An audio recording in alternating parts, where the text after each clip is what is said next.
결론은 뭐냐면 은사 중지론자와 은사 운동가 서로가 서로를 필요로 한다는 게 좀 맞는 말 같아요. 왜냐하면 아까도 제가 서론에 말씀드렸지만 제가 존경하는 두 분의 목사님, 존 메가더 목사님은 완벽한 은사 중지론자시고 존 파이퍼 목사님은 은사 지속론자세요. 근데 저는 두 분 다 존경합니다. 두 분 다 참된 그리스도인이라는 걸 저는 믿어 의심치 않아요. 근데 양 부분에 대한 해석의 차이가 있죠. 그러나 이게 상호 보완적으로 서로를 완전하게 이해할 수는 없겠죠. 그러나 하나님께서 다양성으로 이걸 남겨놓으셨다고 저는 생각을 합니다. 그래서 여러분 우리가 크게 착각하는 것 중에 하나가 우리의 생각이 100% 완전히 일치해야만 우리가 몸된 그리스도의 교회가 될 수 있다고 생각하는 경향이 있어요. 저도 많이 그게 빠지는데 여러분 때로는요 생각이 다른 거를 다른 대로 냅두게 하십니다. 하나님이. 그게 완전히 잘못되지 않았다면. 그래서 제가 비유로 많이 드는데요. 우리가 다 그리스도의 몸된 교회가 몸된 지체라 그러잖아요. 지체로 이렇게 예를 드는데 굳이 혓바닥이 팔꿈치에 달 필요가 없잖아요, 여러분. 달 수도 없고. 근데 어때요? 혓바닥도 내 몸이고 팔꿈치도 내 몸이에요. 이런 관점으로 좀 중지론자들이 우려하는 그런 부분들을 존중해주고 지속론자들이 생각하는 그런 성령의 은사의 유익을 어떻게 유익이 될 수 있고 실천적으로 잘 절제해서 사용할 것인가. 그리고 그 가짜들을 어떻게 속아낼 건가. 문제는 항상 가짜들이 너무 많아. 약파리가 너무 많아. 왜냐하면 이게 예나 지금이나 똑같은 게 바울 때나 그때도 그 마법사 시몬이라고 성경이 나오죠. 나도 돈을 주면서 얘기하는. 나도 너의 능력을 나한테도 좀 줘갖고 나도 누구든지 내가 안수하면 성령을 받게 해라 이러잖아요. 돈 주고 성령의 능력을 살려고 하는 사람. 초자연적인 거에 끌린 거죠. 본질이 뭔지도 모르고. 그래서 일단 좀 열린 마음으로 이걸 보시고 시간이 없어서 쭉 해볼게요. 개인적으로 각 교파가 파생된 순서가 기본기라고 생각을 하거든요. 그게 뭐냐면 처음에 종교개혁 딱 이루어지고 처음 나온 게 교파로 따진 장로교죠. 장로교 신학의 가장 큰 장점은 성경으로 돌아가자라는 거예요. 성경 해석을 되게 중요시하고 성경을 해석하고 이해하는 데 그 시발점을 만든 교파죠. 근데 단점은 근데 그 다음에 감리교가 나오고 침례가 나오고 오순절 이렇게 나오잖아요. 근데 그 순서가 신기하게 처음에는 성경으로 기준을 세우고 그 다음에 그 성경 안에서 파생된 성령의 은사라든가 어떤 실천적인 방향으로 이 흐름이 갑니다. 신기하게. 교파. 저는 그래서 이 기독교 역사적으로 볼 때도 이게 하나님의 섭리구나. 처음에는 너무나 이게 기본기가 너무 없으니까 성경 본위를 세우는 그런 장로교 컬러를 먼저 딱 세우시고 그 다음에 얘네들이 너무 텍스트에만 매몰되기 시작하니까 그거를 보다 실천적으로 나가고 사랑을 더하고 전도에 힘쓰는 웨슬리안 감리교 쪽으로 갔다가 거기서 성령의 은사를 사용하는 그쪽으로 이렇게 점점점 넓혀졌다고 봐요. 그래서 저는 그 각 교파를 생각할 때 제 생각은 그렇습니다. 어느 하나가 맞고 정답이라는 게 아니라 각 교파의 장점들이 있어요. 그거를 다 쓰자라는 거예요. 그러면 그것이 초교파의 장점입니다. 근데 제대로 하기가 더 어렵겠죠? 공부를 5배로 해야 되니까. 자기는 난 장로교면 장로교만 배우면 되는데 이거는 5개를 다 배워야 되잖아. 그 성경 해석도 다 다른데. 물론 전체가 다 다른 게 아니고 어떤 특정 부분에서. 그래서 몇몇 논쟁이 되는 이걸 시간이 없어서 다는 못 다룰 것 같아요. 한번 읽어보시고 몇몇 논쟁이 되는 은사들 몇 개만 콕 집어서 얘기를 한번 해볼게요. 예언의 은사의 문제점은 제가 아까 얘기를 했죠. 잠깐. 그런 이제 봉건사, 아까 예를 들어 봉건사님이 갑자기 나와갖고 내가 하나님이 그러는데 이런 식으로 얘기하는 거는 되게 위험한 발언이고 그러시면 안 되는 거예요. 그리고 설령 진짜로 그런 소리가 들리거나 그런 게 느껴진다고 했을 때 그건 성령의 음성이 아닐 확률이 거의 99.9%입니다. 왜냐하면 아까도 얘기했잖아요. 우리가 성령이 오셨잖아요. 예수님을 믿은 사람 안에 성령께서 오신다고 그러잖아요. 지금이 막 오순절 시기는 아니잖아요. 이미 그때는 한참 지났잖아요. 그럼 너희 믿는 자에게 성령을 주신다는 걸 너희가 알지 못하느냐? 사도들이 증언한 것처럼 뭐 성령 챕터에 뭐 교리 성령 파트에서 배우셨겠지만, 그러면 이제는 성령이 오셨다는 의미가 뭐냐면 이제는 더 이상 사제한테 제사장한테 빌어가지고 제사장을 통해서만 하나님이랑 얘기하던 시대가 끝났다는 뜻입니다. 이제는 믿는 사람이 예수 그리스도의 이름을 힘입어서 각자가 예수 이름으로 하나님 앞에 직접 나아가는 시대가 열렸다. 그게 만인제사장이잖아요. 너희는 거룩한 나라, 하나님의 소유된 백성, 왕같은 제사장, 그거잖아요. 그게 성경이 말하는 거잖아요. 근데 왜 거꾸로 가냐고. 왜 또 누구를 거쳐서 얘기를 듣고 싶어요? 근데 왜 그런 심리는 알아? 왜 그런지 아세요? 사람은요, 이렇게 확실한 거 좋아해요. 그리고 게을러. 자, 이게 되게 속편한 겁니다. 이게 믿음이 약한 사람들이 빠지는 이유예요. 왜 봉건사를 쫓아다니까, 사람들이. 왜 예언한다고 자칭하는 영험해 보이는 봉건사를 사람들이 쫓아다니고, 심지어는 독채도 돼. 이거는 별거 아니지만 얘가 이거 헌금이에요. 하면서 받아, 봉건사. 싫어합니다. 이런 사람 있어요. 지금도 있을걸. 옛날만큼 많지는 않지만 지금도 있어요. 아예 대놓고 금액 이렇게 공지하는 사람도 있어요. 예, 이거는 제가 사역을 유지하기 위해서, 말로는 다 핑계는 다 있어요. 이건 사역을 유지하기 위해서 여러분의 후원금을 받기로 했습니다. 이제 저를 찾아오시는 분들, 기도해달라는 분이 너무 많으셔갖고 제가 같은 시간에 다 해드릴 수는 없으니까, 그래서 비용을 정해서 그 인원을 좀 떨어뜨리기 위해서 비용을 책정하는 뭐 이딴 식이다. 근데 막상 가서 들었다는 얘기 이렇게 들어보잖아요? 그럼 별거 없어. 막 다 이런 식이에요. 자기도 막 약 팔면 걸리잖아요. 막 되게 결정적인 예언을 했는데 막 그거 아니면은 막 안 그러던데요? 막 이러면은 이제 자기 장사 끝나잖아. 그러니까 어떤 식으로 예언이랍시고 하냐면 이런 식으로 합니다. 당신이 아픔이 참 많네요. 그러니까 무당이랑 되게 비슷하지 않아요? 점집이랑 되게 비슷해. 되게 넓은 얘기로. 하나님이 당신을 위로하십니다. 아니 그거는 봉건사 당신 안 찾아가도 그냥 우리가 아는 내용이야. 다 성경에 나와 있어요. 제발. 근데 그거를 왜 사람들이 쫓아다니느냐? 누구 사람의 말을 통해서 듣고 싶은 거야. 뭔가 확실한 걸 얻고 싶은 거야. 근데 이런 사람의 신앙이 왜 기형적인 신앙이냐면 실제로 확실하지 않은 게 뭐가 있습니까? 제가 이 얘기를 최근에 되게 강조하고 있는데, 여러분 하나님 말씀이 뭐 이거는 모세도 얘기한 거예요. 여호와께서 저 멀리 계신 것도 아니고, 그런 얘기를 하죠. 모세가 여호와의 법이 지키기 어려워서 저기 막 이렇게 멀리 있는 게 아니다. 여호와께서는 너의 곁에 가까이에 계시고 하나님의 법이 어디 멀리 있는 게 아니다. 지금 여기에 있다. 똑같은 얘기를 제가 해드리고 싶어요. 여러분 하나님의 증거가 어디 막 얻기 힘든가요? 성경 말씀이 어디 발견했어요? 도망가요? 막 따져봐봐라 하고 막 도망가요? 못 찾게 만드나요? 언제나 그 자리에 있어요. 언제나 그 자리에 있다고요. 성경은 발 안 달렸어요. 언제나 그 자리에 있는데 누가 안 가는 거예요? 내가 안 가는 거야. 근데 알아서 와주길 바래. 그러니까 봉건사는 아주 좋은 솔루션이지. 왜냐면 그냥 성경은 읽긴 귀찮고 싫은데 가면은 뭔가 하나님이 직접 말하는 것 같거든. 그건 뭐예요? 게으름이 게으름. 죄성이고 여호와의 이름 망령되이 이끄는 거고 하나님 사랑함이 없는 겁니다. 그런데 찾아다니는 사람이 하나님을 사랑하는 것 같죠? 아니 진짜 사랑하면은 성경을 찾았어야지. 그거 보기 귀찮다는 거잖아요.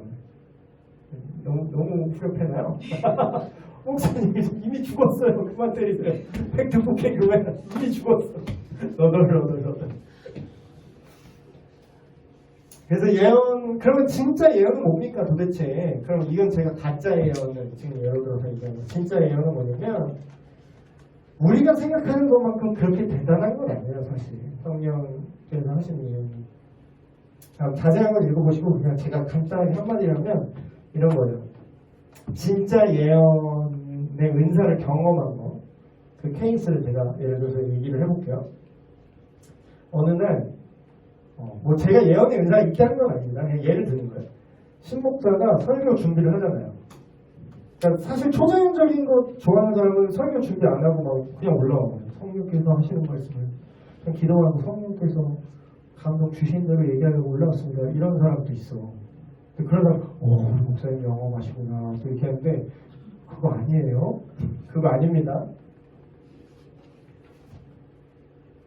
정상적인 설교자는 설교 노트를 이렇게 준비를 해서 올라오죠. 준비를 해서 이런 하나님의 말씀 전해야겠다고 딱 올라왔어요. 어느 날 올라왔는데 갑자기 내가 예상하지 않은 어떤 인상을 받아요. 이거는 이러니까 초자연적인 거예요. 초자연적인 부분이 분명히 있습니다. 그래서 원래는 이 본문을 내가 얘기를 하려고 지금 올라왔는데 지금 이 얘기를 하면 안 될 것 같아. 그래서 원래 예정에 없던 근데 내 마음속에서 떠오르는 다른 본문이 있거나 다른 주제를 얘기를 하고 싶어. 그래서 나도 오늘 얘들 후드로 펴려고 올라왔는데 말씀으로 후드로 펴려고 올라왔는데 뭔가 하나님께서 뭔가 내 마음에 짠한 마음을 주셔. 그래서 뭔가 되게 위로하고 싶어 갑자기. 그래서 본문을 바꿔. 그래서 즉흥 설교를 바꿉니다. 본문 없이. 물론 이것도 그냥 되는 건 아니에요. 이 지금 목회자가 그 바뀐 본문에 대한 이해를 평상시에 기본기를 갖고 있었기 때문에 즉흥으로 설교가 되는 거지. 그러니까 즉흥 설교가 준비가 안 된 설교가 아니라요. 미리 준비되어 있던 거를 즉흥적으로 꺼낸다는 뜻이에요. 그래서 그냥 뭐 영험하게 그냥 하나님 시키는 말을 이렇게 읊는 게 아닙니다. 그래서 그렇게 설교를 갑작스럽게 바꿔서 했어요. 근데 그날 많은 사람이 회개를 하거나 많은 사람이 위로를 받고 하나님을 경험했어요. 그럼 뭐냐면 이게 신약적인 의미, 그러니까 현대적인 의미의 예언의 은사가 발현된 거예요. 이런 얘기는 들어본 적이 없죠. 왜냐하면 지속론 자체가 뭔지도 얘기를 안 하기 때문에 잘. 근데 실제로 여러분 이게 근데 내가 원하면 언제든지 할 수 있는 은사가 있고요. 아무 때나 나가지 않는 은사가 또 구분을 하셔야 돼요. 예를 들면 그 자연적인 은사들은 사실 내가 기질상 어느 정도 내가 이 타이밍에 꺼내야지, 내가 이때 구제를 해야지, 내가 이게 센스가 좋아서 이 사람을 위로해야지, 가르치는 센스가 좋아서 이때 이런 예를 들어서 이런 걸 가르치면 좋겠다라든가 이런 거는 내가 원하는 타이밍에 내가 꺼낼 수 있는 성질의 은사거든요. 근데 예를 들면 예언의 은사 같은 경우는 정확히 말하면, 그러니까 지금 말하는 건 구약적인 개념이 아니라 신약적인 개념 얘기하는 겁니다. 이런 예언의 은사는 뭐냐면 내가 하고 싶을 때 할 수가 없어.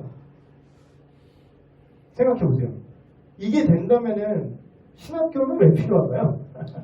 이게 만약에 된다면 그냥 날로 먹어야 돼. 그냥 설교 준비는 왜 그냥 이렇게 그냥 기도만 하는 거야. 그러다가 기도하다가 딱 올라와. 본문 없어. 몰라. 뭐 목사님 주보에 아예 본문 없어요. 성령께서 이끄신 대로 할 겁니다. 그럼 그게 돼요? 그건 돼도 안 되는 거예요. 계속 그런 식입니다. 그래서 심지어 그 치유도 그냥 묶어서 얘기할게요. 치유의 병고침 은사도 뭐 여기 써놨는데 병고침도 굳이 말하면 내가 언제든지 꺼낼 수 있는 은사가 아닌 것 중에 하나입니다. 성경적인 병고침은 오늘날도 저는 있다고 믿어요.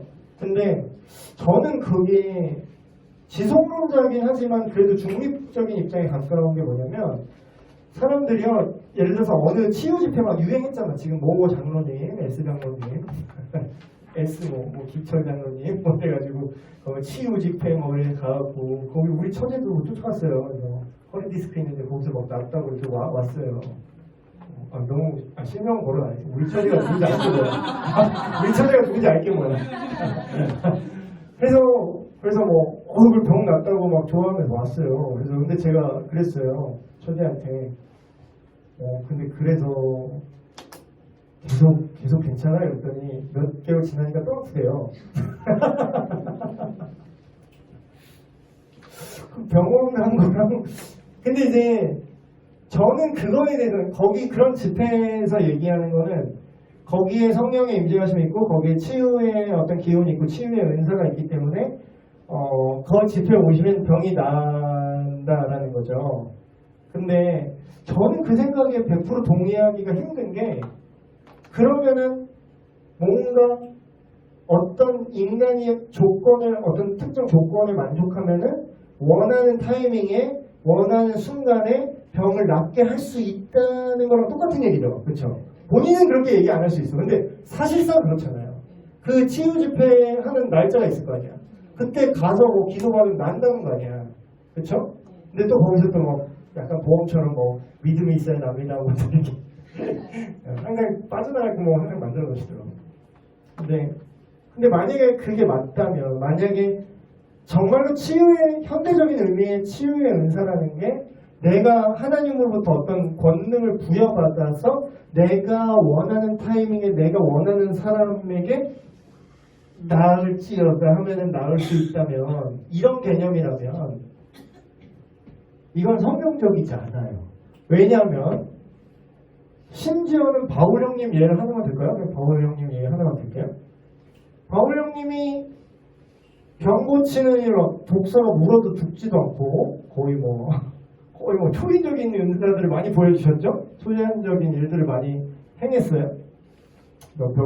자기가 일할 때 쓰던 그 텐트 만들 때 쓰던 딱 닦았던 수건을 딱 던졌더니 막 병이 났고 이건 제가 지어낸 성경에 써있는 내용이에요.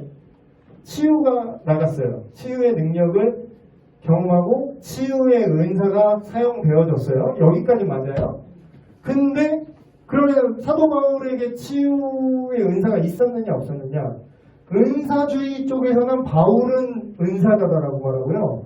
복음주의, 개혁주의, 성경 본위로 가자라는 쪽에서는 바울을 신학자라고 얘기합니다. 누구 말이 맞아요? 둘 다 맞아요. 바울이 로마서라는 엄청난 신학, 지금으로 말하면 신학 논문이에요. 그런 저술을 했었고요. 또 바울은 초자연적인 기적도 많이 행했습니다.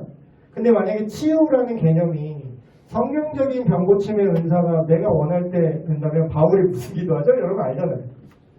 내 몸의 질병을 낫게 해달라고 3번의 기도한. 요새는 그 찬양 안 하네. 주일학교 때 요새 다 세련된 찬양만 하더라고요. 저같이 옛날 사람이다. 몸에 가시 빼어달라 3번의 기도한 막 이런 거 있었어요. 주일학교 사도바를 본을 받아서 기도합시다. 쉬지 말고 기도합시다. 그런 거 있었어 옛날에. 그럼 우리 알잖아요. 바울이 만약에 자기가 언제 원하는 타이밍에 그 치유의 능력을 발할 수 있는 임의의 사용이 가능한 은사자였다면 전이병을 왜 못 고쳐? 자, 얘기 끝났죠? 증명됐죠? 성경적으로 문제 있어요? 그러니까 여러분 내가 치유 은사자요 이런데 쫓아다니지 말라는 거예요. 그러니까 제가 봤을 때 현대적인 그런 치유의 은사가 없다라는 게 아닙니다. 있는데 그거를 그 사람한테 가면 100% 낫는다? 그리고 그 사람이 낫게 할 능력이 있다? 아니요. 기본 원리는 똑같아요. 하나님 치유해 주십시오 했을 때 그 기도를 하나님이 응답하시는 치유의 능력이 나가는 거고요. 그리고 하나님이 내가 그 바울이 의도를 안 했어요. 그냥 손수건을 내가 뭐 병이 나라 하면서 손수건을 이렇게 뿌린 게 아니라니까. 그냥 자기 일 하다가 땀 나고 이렇게 냈었는데 어떻게 하다 보니까 하나님이 그냥 그렇게 하고 싶어서 하신 거예요. 그럼 뭐예요? 트리거 방아쇠가 나한테 없어요. 방아쇠는 하나님 당기는 거예요. 내가 낫게 하고 싶은 상황에서 낫게 하고자 하는 자를 내가 낫게 한다라는 거예요. 그러면 현대적인 의미의 치유의 은사에 대한 어떤 입장이 조금은 균형을 잡을 수 있죠. 어떤 자기가 낫게 해줄 수 있는 것처럼 약한 사람들은 다 가짜라고 보시면 돼요. 내가 볼 때 거의 90% 이상이 다 가짜입니다. 뭐 예언한답시고 하는 사람 뭐. 근데 있긴 있어요. 진짜가 있긴 있어요. 진짜 있긴 있는 것 같아요. 근데 여러분이 생각하는 것보다 정말 극소수입니다. 극소수예요. 그리고 일단은 진짜 은사를 성숙하게 사용하는 사람은요, 티를 안 내. 이게 진짜야. 야, 내가 예언해줄게 이런 말 절대 안 합니다. 오히려 진짜 은사가 있는 사람은 약간 권면같이 하시더라고. 권면같이 이렇게. 그래서 그리고 주의를 자꾸 성경으로 돌려줍니다. 성경. 하나님 말씀에 이런 게 있잖아. 그래서 지금 상황이 그런 것 같은데 지금 이 말씀을 보면은 이렇게 해서 하나님이 이렇게 하는 걸 원하시지 않을까? 이렇게 얘기해요. 하나님께서 너 이렇게 해야 돼. 너 이거 하나님이 이랬어. 이런 소리를 안 해요. 왜냐면 이렇게 말하는 순간 주목도가 누구한테 가요? 영광을 누가 받아요? 자기가 받는 거야. 하나님 기억하는 줄 알아요? 봉건사만 기억해요. 봉건사만 쫓아다니고. 오늘은 또 하나님 무슨 얘기 하실까? 라면서 봉건사만 바라보는 거야. 그러니까 자기가 그렇게 하는 사람도 되게 위험한 짓을 하고 하나님한테 엄청 혼날 일을 하고 있다는 걸 자기도 아셔야 돼요. 그래서 오늘날의 예언의 권위는 이런 절대적인 권위가 아니고 오늘날의 치유의 권위도 이런 절대적인 권위가 아니다. 그래서 어떻게 보면 성경이 메인이고 그 성경이 구현되는 것을 삶에서 간헐적으로 이렇게 보조해주는. 그래서 제가 은사 중지론을 틀렸다고 생각하지 않는 이유가 뭐냐면 사실 은사가 없어도 문제는 안 돼요. 이게 은사의 개념 모른다고 지옥 가는 것도 아니에요.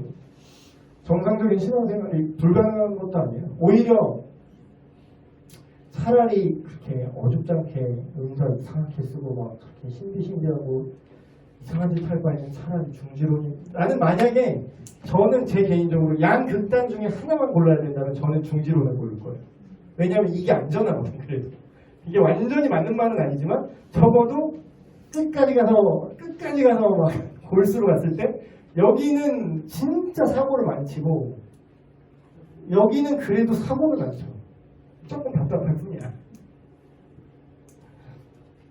또 하나 뭐죠? 병고침이랑 예언이랑 하나 또 뭐 있었는데? 방언 이거 큰일 날 뻔했네. 이거 얘기 안 하네. 방언도 이것도 되게 첨예하게 대입하는 관점 중에 하나죠. 중지론자들은 방언을 어떻게 해석하냐면 고대의 언어라고 생각합니다. 그냥 그 당시의 언어, 실존하는 언어. 그러나 지성론자들은 어떻게 생각하느냐? 천사의 말이거나 아니면 실제 언어일 수도 있다고 생각해요. 그리고 천사의 말이 뭔지 사실 우리가 알 게 뭐야. 그게 확인이 안 되잖아요. 이게 천사의 말인지 그냥 막 짓거리는 건지. 죄송합니다. 옆에서. 근데 그리고 또 하나 신빙성인 거는 우리 언어 중에 그런 거 있는 것 같아요. 고대어, 사어라고 해요. 사어, 죽은 말. 이게 무슨 뜻이냐면 옛날에는 썼던 언어인데 사라진 언어 있어요. 그런 거는 만약에 그걸 누가 쓴다고 해도 우리는 어차피 못 알아듣죠. 근데 실제로 그 과거의 어느 시점에서는 쓰여졌던 언어가 있어요. 실제로. 그런 걸 수도 있다라는 좀 더 뭔가 넓고 설득력 있는 가능성을 제시하죠. 그래서 방언은 근데 우리가 어떻게 이해를 해야 되냐면 그냥 성경을 그냥 정직하게 보시면 이것도 그냥 이 국어만 잘 보면은 충분히 추측이 되거든요. 고린도전서 4장, 14장 본문인데 바울이 이렇게 말합니다. 방언을 말하는 자는 사람에게 하지 아니하고 하나님께 하나니 이는 알아듣는 자가 없고 영으로 비밀을 말합니다. 자, 중지론자는 이 본문을 약간 어거지로 해석합니다. 어떻게 어거지로 해석을 하냐면 야, 이 맥락을 봐라. 이 맥락은 사람들이 성령의 능력이랍시고 방언이랍시고 막 무질서를 이렇게 하니까 바울이 지금 비꼬는 거야. 이렇게 해석해. 난 어떻게 생각하면 이렇게 해석이 되는지 신기한데 그러니까 그들의 논리는 이겁니다. 이 본문이 이렇게 이 그들 뉘앙스대로 제가 읽어볼게요. 야, 니들 지금 사람들 못 알아듣는 말은 하나님한테만 말하는 거냐 지금? 그래. 너네 하나님께 말하는구나 지금. 그러니까 아무도 알아듣는 자가 없고 영어로 비밀을 말하는 거구나. 요 뉘앙스로. 그러니까 바울이 비꼬는 맥락이라고 이걸 해석을 하는 거예요. 근데 이거는 요거는 근데 제가 단언 건데 은사 중지론적으로 이걸 해석하는 게 왜 오류냐면 여러분 성경 해석할 때 제가 초반에 이렇게 신학교 가면은 배우는 게 있어요. 성경 해석하기라고. 성경을 해석하는 원리가 있습니다. 전공자가 괜히 전공자가 아니에요. 너무 무시를 하시는데 그게 다 방법이 있어요. 그게 하루 이틀 갑자기 기분대로 하는 게 아니라 그게 기독교 역사 2000년 동안 가르쳐져 온 그런 게 다 있어요. 근데 성경 해석하는 원리 중에 우리가 이렇게 하면 안 된다는 게 하나 있는 게 뭐냐면 결론을 정해놓고 거기에 끼워 맞추지 말라는 거예요. 결론을 정해놓고 그러면은 어떻게든 끼워 맞추게 됩니다. 이게 되게 위험한 해석 방법이에요. 근데 이 사람들은 어때요? 지금 은사는 더 이상 존재하지 않아 라는 답을 정해놓고 이 본문을 보는 거야. 그 프레임으로 이 본문을 보는 거죠. 그럼 그렇게 보면 어떻게 보여요? 이게 비꼬는 걸로 보이는 거예요. 근데 이제 좀 말이 안 되는 게 그렇게 비꼬는 맥락이라면 한 부분에서만 나와야 되는데 그게 다른 성경 다른 상황에서 바울이 말할 때도 동일하게 나와요. 여기 아까 그 비꼬는 거라고 얘기했던 게 고린도전서 14장인데 사도행전 2장에도 이거 베드로죠. 다른 사람이 어떻게 말해요? 방언할 때 뭐라 그래요? 우리가 다 우리의 각 언어로 하나님의 큰 일 말함을 듣는도다.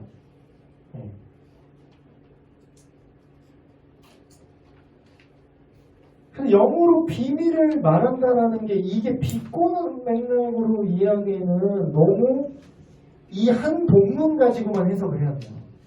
근데 만약에 진짜 비꼬는 맥락이려면 전체적으로 이게 다 퍼즐이 맞아야 돼요. 근데 전체적으로 이 문맥을 보면은 비꼬는다는 느낌보다는 정말로 방언이란 개념이 존재하고 근데 너희가 잘못 쓰고 있는 거야 이런 뉘앙스로 말을 하고 있어요. 방언이라는 게 없는데 니네들 지금 샬라샬라 하는구나 라고 욕하고 비꼬는 맥락이 아니라는 거예요. 고린도전서 14장 27절 28절 여기 나오죠. 만일 누가 방언으로 말하거든 두 사람이나 많아야 세 사람이 차례를 따라하고 한 사람이 통역할 것이요 만일 통역하는 자가 없으면 교회에서는 잠잠하고 자기와 하나님께 말하죠. 만약에 방언을 비꼬는 맥락이라면 아예 하지 말라고 해야지 왜 통역을 두고 말하라고 그러죠? 앞뒤가 안 맞잖아요. 그리고 만약에 방언이 그냥 없는 거고 비꼬는 맥락이라면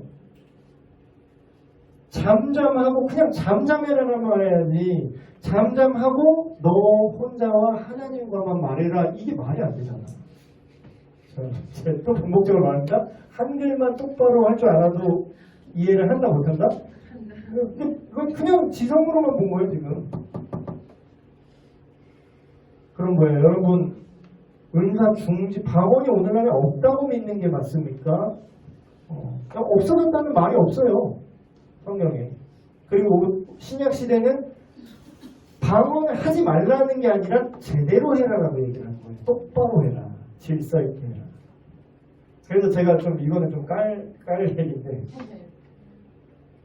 저도 잘 모를 때였으니까 이제 교회가 한국 교회가 방언에 대해서 되게 무질서하게 하는 경향이 많아요. 그냥 회중들 다 같이 막 방언 때려박고 그래서 수련회 가서 막 무서워 여기 이상해 막 울면서 이상한 말해 막 있잖아. 무서워.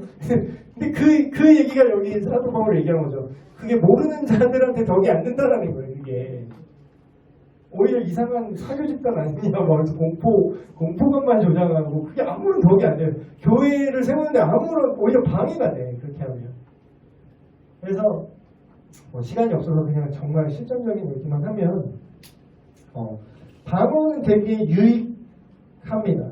실제로. 그래서 저는 근데 그걸 되게 조심해야 될 게 그 중지론 교회가 그러니까 목회자가 어떤 한 한쪽에만 이제 열린 사고를 갖지 못하고 한쪽 라인만 딱 잡고 있는 이제 목회자가 있잖아요. 그러면은 그 반대 사람은 다 교회에서 축출당해요. 예를 들어볼까요? 만약에 여기 작은 교회라고 지금 예를 들고 신부한 목사가 담임 목사예요. 이 작은 교회 담임 목사인데 예를 들어서 내가 중지론자야. 근데 예를 들어서 방언의 은사 하나만 예를 들게요. 물론 은사가 되게 여러 가지지만 근데 방언이 내가 받고 싶다고 받는 게 아니에요, 여러분. 하나님의 선물이에요. 어떤 사람은 주세요 해도 못 받는 사람도 있고요. 어떤 사람은 뭐 그런 거 있는지도 모르는데 방언 받는 사람이 있어요. 근데 예를 들어서 막 그 방언을 받았는데 이게 통제가 뭐 약간 그런 이런 신학적인 이해가 전혀 없어. 그래서 막 못 모르고 그냥 방언 기도를 막 해. 근데 여기 중지론자 신목사가 있잖아요. 그럼 되게 괘씸한 거지. 이거 다 마귀 들린 거지 지금. 교회에서 쫓아내야 되는 거지. 7이 들어가야 되는 거야. 그럼 뭐야? 자연스럽게 이 사람은 교회를 떠나죠. 그런 사람들이 그러면 근데 신앙을 버리느냐? 아니죠. 그 사람도 거듭난 그리스도인일 수 있잖아요. 그럼 그런 사람들이 흘러 위로받으면서 어디로 모이냐? 그게 다 순복음입니다.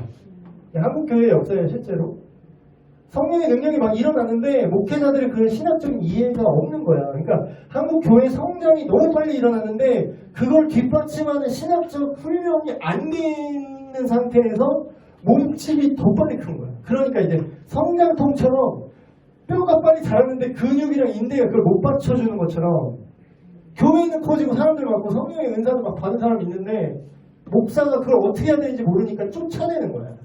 그러니까 어떤 반작용이 일어나요? 그런 사람들이 다 모여요. 그래서 순복음교회 그거를 인정하는 교회로 다 모입니다. 그래서 제가 볼 때 순복음교회에 부응한 건 그런 것도 없지 않다고 생각해요. 왜냐면 그 당시에 한국교회에서 그런 은사를 인정하는 부류가 거의 없었어요. 네. 거의 없었죠. 그래서 순복음교회가 우리나라에서 어떻게 부흥하게 된 원동력이 그런 은사자들이 좀 많이 모여들었고 그 안에서 어떤 이제 그것도 잘못된 사용을 했지.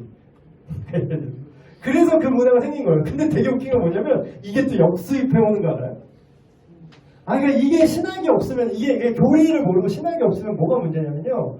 교회가 되게 산으로 가는 게 그래서 막 은사 그런 거 없어 하고 쫓아냈어요. 근데 쫓아낸 애들끼리 막 다 모여갖고 막 교회가 겁나 커지는 거야.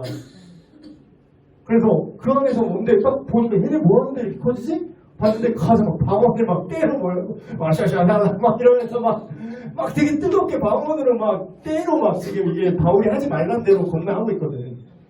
근데 이런 어떤 없이 이거를 받아들이니까 교회가 크네 하면서 몇몇 분별력 없는 목회자들과 교회들이 그거를 다시 역수입하기 시작합니다. 장로교가. 그래서 이게 막 그 장로교회도 막 방언 때려하고 막 이런 거예요. 그래서 제가요 또 이게 되게 위험한 발언이에요. 제가 한 거는 또 이렇게 또 이런 목사님들 또 있어요. 근데 이제 또 젊은 목사 네가 뭘 한다고 또 난리하면서 왜냐면 자기의 그 삶과 신앙생활이 다 부정되잖아요. 그걸 얘기를 해버리죠. 근데 이제 원래 개혁 정교육 정신이 잘못된 걸 알았으면은 쪽팔리고 민망해도 돌이키는 게 개혁 정신 아니겠어요? 그래서 성경으로 돌아가자라는 얘기가 이런 거 아니겠어요? 우리가 인정할 건 인정하고. 그래서 제가 여러분한테 방언에 대한 입장을 여러분한테 좀 제시를 하자면 성경대로 하시면 돼요. 성경대로. 그리고 방언의 은사가 없다고 해서 뭐 큰 문제가 있는 건 아니고 순복음교회에서 막 방언 받아야 되는 것처럼 얘기했던 이건 되게 잘못된 가르침입니다. 방언 막 순복음교회 스타일 수련회. 요즘은 안 그러겠지. 요즘은 안 그래야 돼요. 요즘은 안 그럴 거예요. 막 나 스스로 막 이렇게 생각하는데 옛날에 순복음교회 학생부 수련회를 제가 모 순복음교회 그러니까 예를 한번 들어볼게요. 전도사님, 순복음교회 전도사님. 저 오늘 이 방을 불태운다. 오늘 죽었어. 오늘 방언 못하면 집에 못 가. 다 때려와. 여름 지났는데 에어컨도 없어. 막 때려와. 땀나는데 막 샬라샬라 지금 다 난리 났어. 그래서 문 잠궈. 전도사님 문 잠궈. 못 나가. 방언 받기 전에 못 나간다. 여기 뭐 진짜 사나이 왔어요? 그러니까 이게 신학이 없는 거야. 성경 해석은 개가 져버린 거야. 이게 뭐예요? 지금 이게 무슨 신앙이에요? 이게 방언을 받으면 좋은 건 알겠어요. 여기 뭐 유익이 있으니까. 근데 하나님의 은사는 선물이잖아요. 그럼 선물을 목 잡고 흔들어서 받나? 성경에 바울이 얘기하잖아요. 다 가르치는 자이겠느냐, 다 예언하는 자이겠느냐, 다 방언하는 자이겠느냐. 하나님께서 성령께서 각 사람 쓰임에 맞게 선물로 주신다. 물론 간구할 수는 있지. 하나님 나 이런 은사를 주셨으면 좋겠어요. 그건 뭐 간구하는 건 당신 자유니까.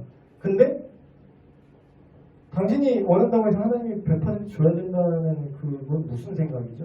그건 무슨 신앙이죠? 그 방언 받으면 뭐 1급 신자고 방언 할 줄 모르면 뭐 2등 신자예요?